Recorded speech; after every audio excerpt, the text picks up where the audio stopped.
Bien, ben bonjour, merci Guy Dru de venir parler de votre beau livre Champion inoubliable. Évidemment, vous, on ne vous présente plus champion d'Europe en 74, champion olympique en 76.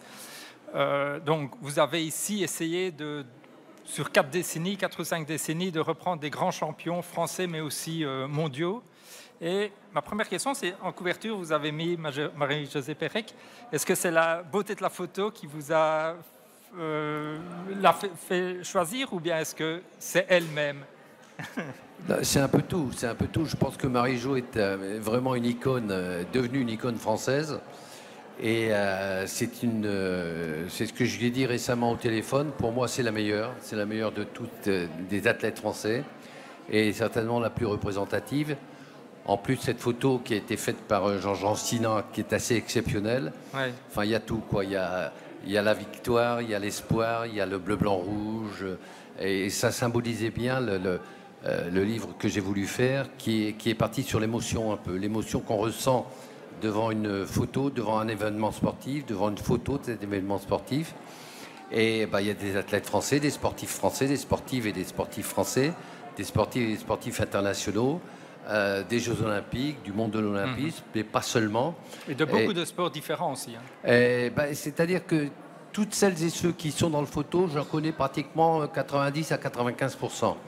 Donc c'est un peu aussi un choix de cœur, d'une part. Et là, j'ai voulu marquer une petite originalité, c'est que j'ai trouvé 32 témoins qui n'appartiennent pas au mouvement sportif, mais dont je sais que je connais également, pratiquement tous, et dont je sais que le sport est important pour eux. Oui, c'est la raison pour laquelle il y a des photos qui sont commentées par Emmanuel Macron, par Nicolas Sarkozy, par François Hollande, mais aussi par Anne Hidalgo, par Valérie Pécresse, par Éric Orsena, Michel Drucker. Oui. Il y a Irène Frein qui a eu Laurent Fignon en classe, qui était son prof. Donc j'ai trouvé qu'il y a un lien amusant.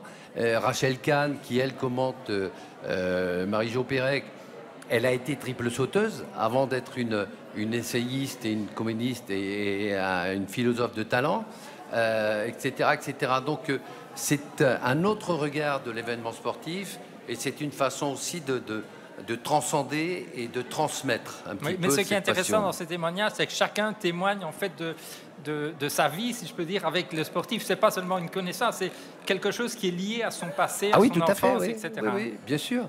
Et c'est ça qui est intéressant. Il n'y a pas que les sportifs qui s'intéressent au sport, parce que malheureusement, en France, c'est un peu trop l'aspect cartésien, c'est-à-dire qu'on sépare l'esprit et le geste et le muscle et le corps. Or, ça fait un tout. Et je voulais que tous ces gens-là, ils participent. Il y a Luc Ferry, il y a des philosophes. Luc Ferry qui s'intéresse à la Formule 1, et donc lui, il a pris Prost et Senna. Il y a Éric Orsena qui témoigne de façon remarquable sur Tabarly. Il y a Irène Frein sur Laurent Fignon et tellement d'autres. On ne peut pas tous les citer parce que sur 32, je vais en oublier. Mais j'ai cité les plus importants. Julien Clerc pour le football, dont on sait qu'il est un farouche amoureux, etc., etc. Et donc, et toujours avec l'émotion de la photo, parce que à un moment ou à un autre, il n'y a pas que les sportifs, mais beaucoup de Françaises et de Français ont vécu ces moments, ont vécu à la télévision. Ces photos, il y en a plusieurs types. Il y en a qui sont prises dans la course, par exemple. Celle qui m'a surpris, c'est Hinault qui a le visage en sang. Et puis il y en a qui sont des photos d'art, qui sont reconstituées. C'est la qualité aussi de la photo. C'est pour ça que Rancinan, il en a fait pas mal. Quand on voit justement celle de Marie-Jo Pérec, celle de Sergueï Boubka, qui a été prise près de Kiev par moins 19 degrés. Et puis il y a aussi Sébastien Chabal, qui le rugby est commenté par Michel Alliot-Marie, qui m'a précédé, mais dont le père est également était arbitre de rugby international. Donc à chaque fois j'ai essayé. Et puis il y a une autre façon de les voir. Vous voyez Teddy Riner avec un ours, Tony Parker dans son bain. Et Hinault, justement, pourquoi est-ce que vous avez pris cette photo où il a le visage en sang? Parce que c'est la gueule d'Hinault, c'est son tempérament. C'était un guerrier extraordinaire. C'est un guerrier extraordinaire. Et j'ai beaucoup d'estime et d'amitié et d'admiration pour lui.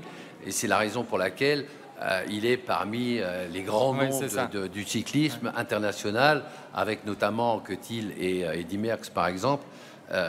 Et ça symbolise tout un sport, toute une nation, toute une époque extraordinaire. Alors, dans les premières pages, vous parlez un peu de vous, de votre parcours. Oui. Et c'est vrai qu'on voit que dès l'enfance, vous êtes intéressé par le sport, notamment le football. Pourquoi est-ce que vous avez choisi le 110 mètres et la course à l'obstacle? J'étais intéressé par le football parce que mon grand-père maternel, d'abord, je suis né pas loin d'ici, à Ouani, dans le Carbon. Donc, plus un pays de football que de rugby. Et mon grand-père était à l'origine joueur et entraîneur de football. Et c'est lui qui a entraîné Léon Glohaki, qui m'a offert mon premier survêtement. Donc mes premières idoles étaient footballeurs. Et puis très rapidement, parce que ma mère connaissait Pierre Legrain, entraîneur qui a laissé de grands souvenirs de l'Étoile Douany, parce que j'étais très très mince, très maigre à l'époque, même maigre à l'époque quand j'étais gamin. Et elle voulait mettre un peu de viande sur les os, quoi. Et donc elle lui a demandé de s'occuper de moi. Et puis petit à petit, il s'est rendu compte que j'avais quelques prédispositions et je les ai travaillées, puis voilà, quoi. Mais à un moment donné, j'ai lu que vous vouliez aller à Mexico pour le saut à la perche. Vous vouliez Exactement, faire du saut à la perche. exactement, parce que j'ai commencé par le saut à la perche et j'étais passionné par cette discipline, encore aujourd'hui d'ailleurs. Je ne saute plus, mais je suis toujours passionné. Mais j'ai pas été suffisamment bon pour être sélectionné. Donc j'ai regardé les Jeux sur le divan à Ouani, à la maison. Et j'ai pu vivre les exploits de Bob Beamon, de mes copains Jacques Pani, Colette Besson, qui m'a fait pleurer, etc., etc. Et puis j'ai pris une revanche, puisque les Jeux d'après, c'était Munich, et là j'y étais. Oui, mais c'est vrai que le 110 mètres haies, c'était moins cher, ça coûtait moins cher. Parce qu'il y a chaque fois l'obstacle. C'est parce que le rythme, pour travailler le rythme dans la course d'élan du saut à la perche, les haies, c'est quelque chose d'important. Donc je faisais des haies, et c'est le fils de l'entraîneur qui un jour m'a chronométré sur un test, et puis je me suis rendu compte on s'est rendu compte que je courais dans les temps du record de France. Et donc, comme les haies, j'aimais ça aussi. J'ai continué là-dessus avec l'avenir que.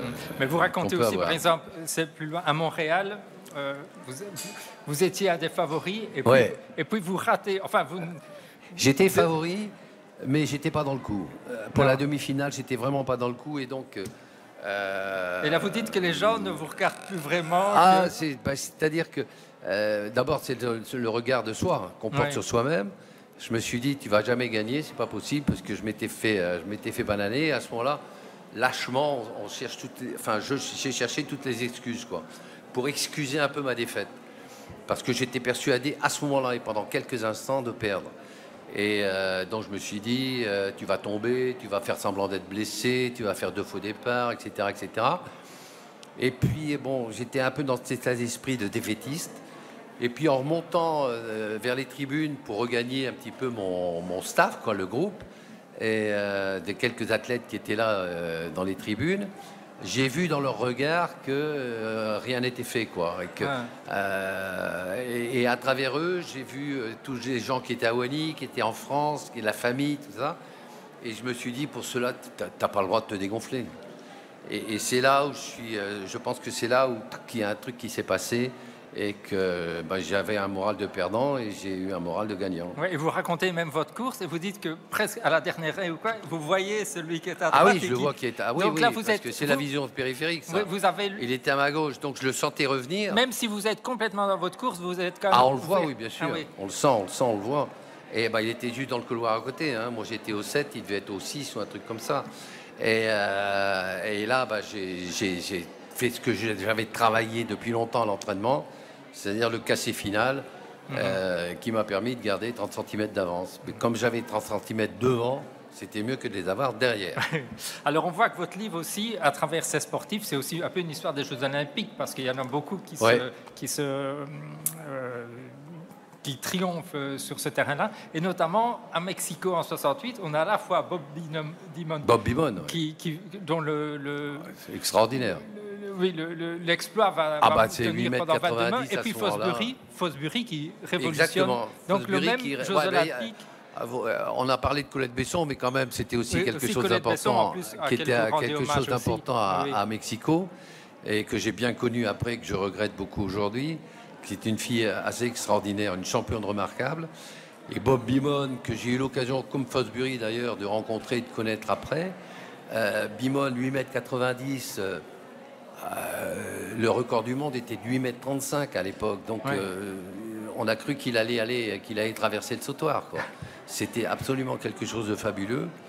Et puis Fosbury qui invente une nouvelle technique qui était possible à ce moment-là parce que simplement il y avait une amélioration de l'aire de réception. Avant c'était du sable. Moi quand j'ai commencé, que ce soit à la perche ou en hauteur, c'était du sable. Donc retomber sur le dos de 2 mètres du haut sur du sable, c'est un peu risqué. Alors que là c'était devenu de la mousse et rien ne s'y opposait. Et à ce moment-là, bon, il a été le premier à mettre au point cette technique que tout le monde utilise aujourd'hui, c'était le FOSS. Et voilà, quoi. Et il a gagné de 24. C'était quand même assez quelque chose. Vous dites qu'au départ, les jurés refusent parce que ils sautent différemment. C'était nouveau, oui, tout à fait. Tout à fait, parce que il n'y a aucune raison. Bon, ça mettait en danger personne, ça pouvait se faire. Mais la tradition, c'était le rouleau ventral ou ce qu'on appelait le rouleau californien.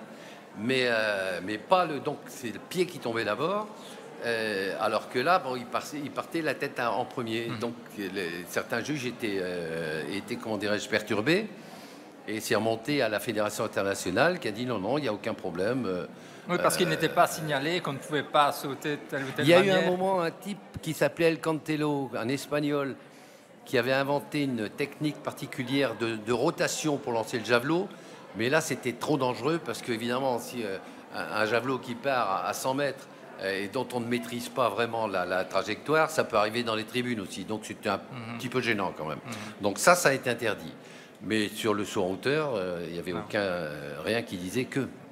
Alors, votre livre est classé par décennie et vous rappelez que les années 80, c'est quand même une belle décennie pour le sport. Ah bah tout, oui, moi, je suis né en 50, donc 50, 60, 60, 70. Ma décennie 70-80, qui est certainement celle que je connais le plus, disons la vingtaine 70-90, où là, tous les champions qui sont dans le bouquin, je les ai côtoyés et je les aime tous, mais il y a une relation particulière. Oui, c'est ça. Et alors, donc 80, c'est à la fois Hinault, c'est à la fois Platini, c'est à la fois Prost et Noah. Ah bah tous. Et c'est dans tous des sports différents. En plus. Ah bah oui, et c'est tous mes potes. Et vous remarquerez que dans le sondage annuel que fait l'étude d'opinion que font, c'est le journal du dimanche, je crois, qui fait ça, très souvent la personnalité préférée des Français, c'est un sportif. Ça a été Prost à un moment, ça a été Riner, ça a été Yannick Noah, etc. etc. Et donc, c'est pour ça que le sport réunit. Le sport réunit, et vous avez, bon, parmi les témoins que j'ai, il y a Macron, il y a Hollande, il y a Sarkozy, il y a Pécresse et Hidalgo, il y a... mais quand on parle de sport, il y a Bernard Thibault et Luc Ferry, ou François Baroin. Donc, ça réunit, quoi. On peut s'engueuler quand on parle de sport, mais parce que il y a des footballeurs qui sont plus footballeurs que rugbyman, il y a des athlètes qui sont moins nageurs que des cyclistes, etc., etc. Mais ça s'arrête là, sur une phase de jeu. Mais il n'y a pas les idéaux disparaissent. C'est l'idéal sportif. Et ça, c'est la vertu de l'olympisme essentielle. C'est ce que disait Jean-Claude Killy en parlant du village olympique. Le village olympique, on dit toujours que le monde est un village. Le village olympique, lui, c'est le monde. Parce que tous les athlètes qui sont là, hommes et femmes, sont heureux de se retrouver et tristes de se quitter. Mais vous avez l'impression que depuis votre époque, quand vous étiez sportif, avec aujourd'hui, le sport a fort changé? Il a forcément changé parce qu'il y a l'évolution du temps, c'est devenu un peu plus professionnel. Il y a plus d'argent aussi, peut-être, oui, bien sûr qu'il y a plus d'argent, mais l'argent est nécessaire aussi pour les clubs, etc. etc. Mais le tout, il faut prendre garde à ce que, à l'avenir, les dieux de l'Olympe soient toujours supérieurs aux marchands du temple. Donc on oublie un peu l'aspect économique. C'est pour ça que je suis contre tout à fait, par exemple, une Coupe du Monde de football tous les 2 ans, parce qu'à ce moment-là, on oublie complètement les sportifs. Et là, il n'y a que l'argent qui est en jeu. et c'est inadmissible.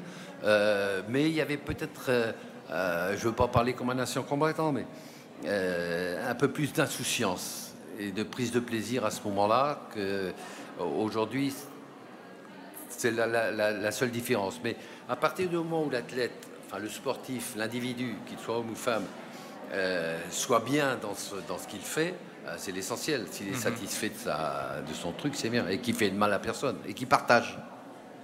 Vous faites aussi partie, je crois, du comité national, je ne sais pas comment est-ce qu'on dit, du Comité Conseil international olympique. Oui, vous êtes membre du comité. Du CIO, ouais. Et ça, c'est important pour vous? Moi, ça a été une reconnaissance. J'ai été élu, coopté en 1996 parce que choisi par le CIO. Et donc, depuis 1996, je suis membre du CIO. Et donc, je participe un petit peu à la vie olympique internationale. Pour les comités d'évaluation, par exemple, ou de coordination pour quand il y a des villes qui organisent les Jeux. On a des sessions régulièrement, etc. Et ça me permet aussi d'avoir participé activement à la promotion de Paris 2024 sur un plan mondial. Aujourd'hui, j'y suis un peu moins parce que j'ai moins de valeur ajoutée. C'est l'organisation. Mais je suis toujours là quand même pour regarder si tout se passe bien et que ce soit une grande réussite, que les Jeux de Paris 2024, à Paris en particulier, mais en France, soient une grande réussite et laissent un bon souvenir à chacune et à chacun. Bon, très bien. En tout cas, votre livre, c'est vraiment aussi un condensé de nostalgie, parce que quand on est dans les générations plus anciennes, c'est vrai que ça rappelle l'enfance, quand même, les choses qu'on voyait à la télévision, etc. Bah oui, et puis, c'est un peu ce livre aussi, la proximité avec Jean-Claude Killy, que ma devise, enfin l'une de mes devises, c'est devenu apprendre quant au départ, entreprendre ensuite, et transmettre après. Et puis aujourd'hui, j'ai plus l'âge de transmettre que d'autres choses. C'est ce que j'essaye de faire parce qu'il faut que ça reste un partage. Ben voilà. En tout cas, merci beaucoup. C'est moi qui vous remercie. Au Furet du Nord, au stand du Furet du Nord, pour dédicacer votre album. Merci beaucoup. Et fier de l'être. Merci. Merci.